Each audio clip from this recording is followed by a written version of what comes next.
स्वदेश वापस ला रही है, लेकिन अब भी वहां पर हजारों की संख्या में बच्चे फंसे हुए हैं। इसी से जुड़ी एक रिपोर्ट आपको दिखाते हैं।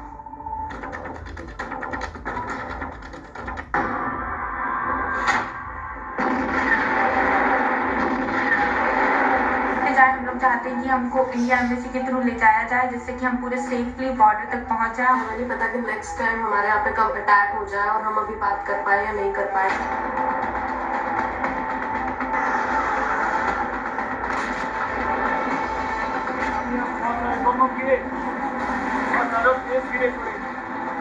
हम लोग की बेड ऑफ सब गिरे।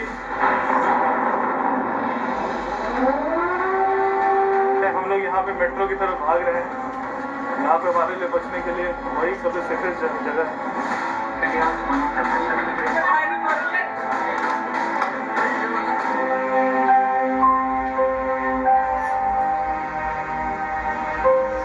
खाना पीने की बहुत दिक्कत है, बंकर में छुपे हैं, बहुत हालत खराब है बच्चे की।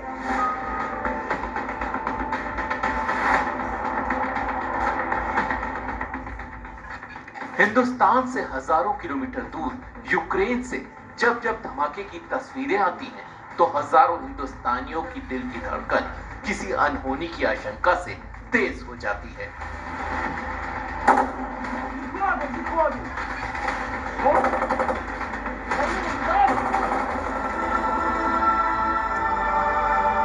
अपने दिल के टुकड़े की चिंता कभी माथे पर शिकन लाती है, तो कभी आंखों से आंसू। लेकिन इसी बीच ताजा हवा के झोंके की तरह यूक्रेन से वापस लौटे ये बच्चे उन हजारों परिवारों को उम्मीद की रोशनी दे रहे हैं। यूक्रेन में पढ़ने गए भारतीय बच्चों के लौटने का सिलसिला जारी है। 1000 से ज्यादा स्टूडेंट्स भारत लौट चुके हैं। Every single one of our citizens are back safely back home in India. घर लौटे इन बच्चों के परिवारों पर पिछले 3 दिन बेहद भारी गुजरे हैं। पिता की आंखों से छलक रहे आंसू इसकी गवाही दे रहे हैं।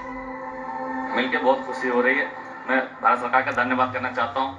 सभी बच्चे आ जाए मुझे और भी खुशी होगी, सब बच्चे आ जाए मुझे और भी खुशी होगी। उम्मीद है हमारे बच्चे सभी वहां आ जाएंगे।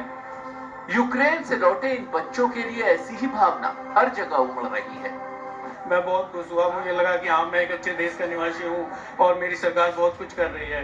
मेरी सरकार ने साथ दिया और मेरा बेटा आज मेरे साथ है। एक एक पल काटना बहुत मुश्किल हो रहा था। बच्चे के लिए बहुत चिंता हो रही थी कि पता नहीं कैसे होगा, क्या सिचुएशन होगी बच्चे के साथ।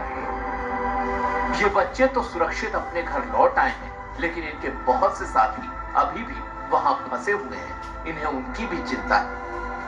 मिसाइल पे मिसाइल चल रहा था और बच्चे बंकर में फंसे हुए थे, बैठे हुए थे, न खाने को न पीने को, और बहुत बुरा हालत था। बहुत अलर्ट सायरन सुनाई दे रहे हैं रोड पे निकले तो, और सब बंद है, तो काफी टेंस सिचुएशन थी। 500 बच्चा एक जगह, वहाँ पे इतनी सफोकेशन हो रही है, वो लोग बाहर नहीं आ पा रहे हैं और ना सो पा रहे हैं। और वो वहाँ कहीं बास्केटबॉल कोर्ट में रह रहे हैं। एक बास्केटबॉल कोर्ट में 300-400 बच्चे, उनको खाना पीने का कुछ नहीं मिल रहा। एक खाने 7 बच्चे शेयर कर रहे हैं। ये छात्र छात्राएं घर तो लौट आए हैं, लेकिन इनमें बहुत से ऐसे हैं जो वॉर जोन में थे। युद्ध का वो मंजर आज भी इनके शरीर में सिहरन पैदा कर रहा है। हर दिनों खाना तक नहीं मिल रहा है। 10 बच्चे हैं और 1 प्लेट खाना मिलता है और ना पानी मिल रहा है। Anything nothing. तो बहुत गंदे फंसे हुए हैं कीव में, खारकिव में एंड मैनी मोर प्लेसेस। ये दिन मैं शायद जिंदगी में कभी ना भूलूं। और सरकार के लिए मैं ऐसे कभी मिसाइल फट रहा है, कभी बम फट रहा है, ऐसे देखकर बहुत क्रिटिकल सिचुएशन। खाना खाने को कभी दिक्कत हो रहे थे, बहुत सारे दिक्कत हो रहे थे। जब से यूक्रेन और रूस के बीच जंग शुरू हुई है, भारत की बड़ी चिंता यूक्रेन में पढ़ाई करने गए भारतीय स्टूडेंट्स को लेकर ही थी। प्रधानमंत्री नरेंद्र मोदी ने रूस के राष्ट्रपति व्लादिमीर पुतिन से बातचीत में भी इस चिंता का जिक्र किया था। यूक्रेन से भारतीयों को निकालने के लिए सरकार ने ऑपरेशन गंगा शुरू किया है। एयर इंडिया के विमानों से यूक्रेन के पड़ोसी देशों के जरिए भारतीयों को स्वदेश वापस लाया जा रहा है। ऑपरेशन गंगा चलाकर हम यूक्रेन से भी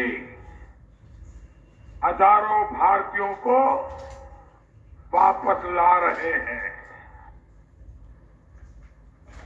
हमारे जो बेटा बेटी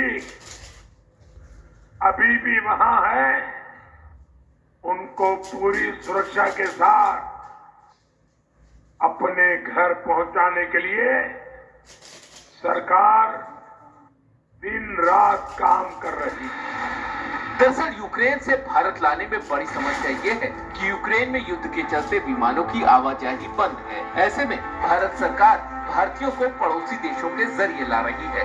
जंग के बीच रोमानिया, पोलैंड और हंगरी जैसे यूक्रेन के पड़ोसी देशों तक पहुंचना इन बच्चों के लिए बड़ी चुनौती है।